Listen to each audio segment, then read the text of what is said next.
ভিডিওটা যখন শুরু করলাম তখন ঘড়িতে 3:30 বাজছে।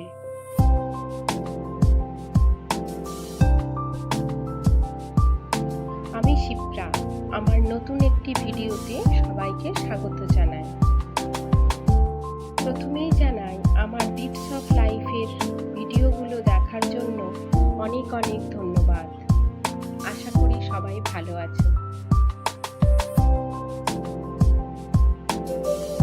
আজকে বিকেলবেলা কালীঘাটে মায়ের দর্শনের জন্য যাচ্ছি। এখন সেকেন্ড প্লেস দিয়ে যাচ্ছি, দেখো কি সুন্দর দেখাচ্ছে।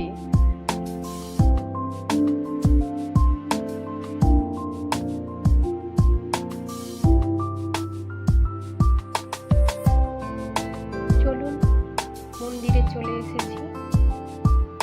ওখানেরই দোকান থেকে একটা ডালা নিলাম, এর মধ্যে চুড়ি, একটা ফুলের মালা, আলতা, সিঁদুর, শাঁখা আর সন্দেশ আছে।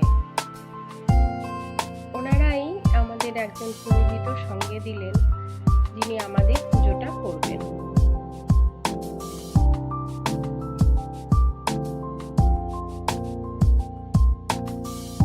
মন্দিরের ভেতরে প্রবেশ করেছি। সাইডেই দেখলাম অনেক ফুলের দোকান।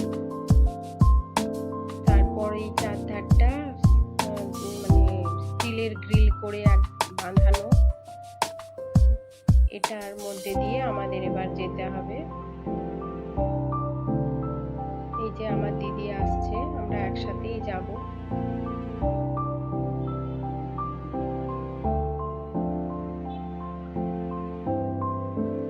আজকে মন্দির বেশ ফাঁকা, কোনো লাইন দিতে হচ্ছে না, আস্তে আস্তে চলে গেলেই হলো। আমরা ওই মূল ফটকে যাব।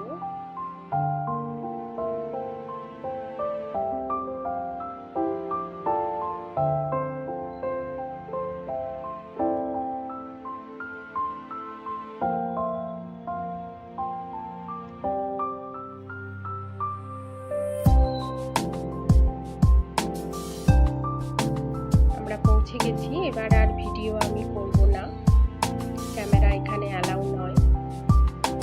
উনি আমাদের হাতে একটু ফুল দিয়ে দিচ্ছেন। চলো আসছি। এখানেই দেখলাম ডান দিকে কৃষ্ণ রাধিকার মূর্তি আছে।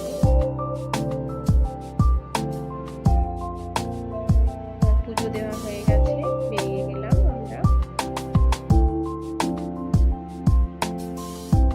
বেশ মেঘলা, তাড়াতাড়ি আমাদের হয়ে গেল পুজো দেওয়া। আমি প্রায় 15-16 বছর পর এই মন্দিরে এলাম, বেশ ভালো লাগলো।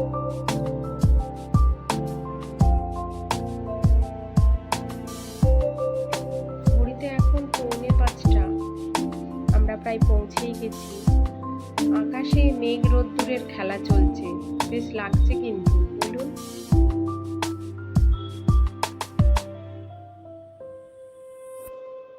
কি অদ্ভুত, ক্যামেরাতে কতটা বোঝা যাচ্ছে জানি না, কিন্তু খালি চোখে এত সুন্দর লাগছে। বাড়ি চলে এসেছি। কেমন লাগলো বলুন?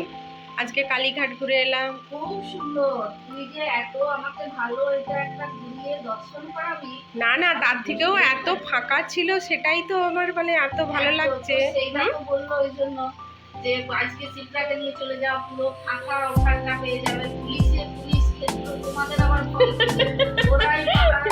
না না, তা নয়, আপনাকে যে ঘোরাচ্ছি সেটাই আমারও খুব ভালো লাগে। এটাই তোকে আশীর্বাদ খুব ভালো।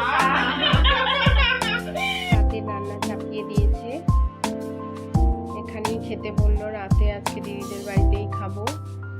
এই জলে একটু নুন আর চিনি দিয়ে ফুটাচ্ছে, আর এখানে চালটাকে কাজু, কিশমিশ, গরম মশলা সব দিয়ে ভেজে নিয়ে হাঁড়ির মধ্যে দিয়ে দিল, দিয়ে জলটা দিয়ে এবার ঢাকা দিয়ে আস্তে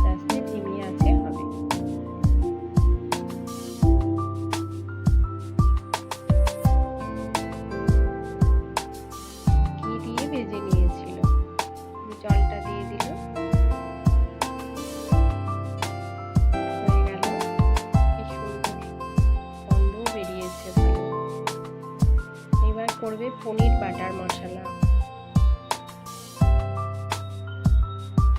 কড়াতে সাদা তেল দিয়ে দিল, গরম মশলা গুঁড়ো করে রেখেছে, পনিরগুলো ভেজে নিচ্ছে। পনিরগুলো ভেজে একটা বাটিতে একটু জল আর চিনি দিয়ে তার মধ্যে পনিরগুলো দিয়ে দিচ্ছে, যাতে ওর মধ্যে ওই নুন চিনি এটা মানে ভেতরে আরো বেশি সুন্দর হবে, নরম হবে।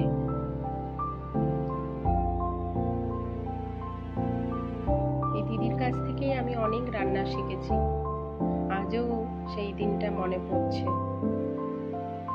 রান্না দেখছি আর গল্প করছি। তেলে কিছু ফোড়ন, এই জিরে, গোটা জিরে, শুকনো লঙ্কা দিয়ে দিয়েছিল। তারপর কাজু, কিশমিশ, চারমগজ, পোস্ত এসব দিয়ে একটা আদা পেস্ট করে ওতে দিয়ে দিল।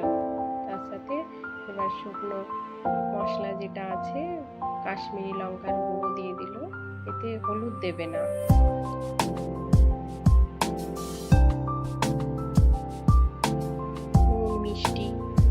মিষ্টিটা একটু বেশি মিষ্টি মিষ্টি হবে। এটা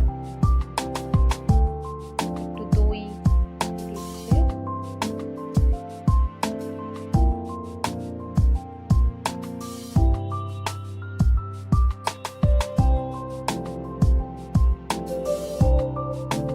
দইটা দিয়ে ভালো করে এবার মিশিয়ে নিয়ে মেশানো হয়ে গেছে। এবার পনিরগুলো তুলে দেবে।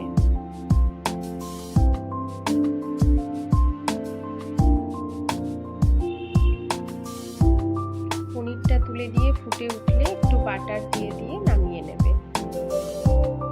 চলো আজ এই পর্যন্তই। আসছি পরের আরেকটা ভিডিও নিয়ে।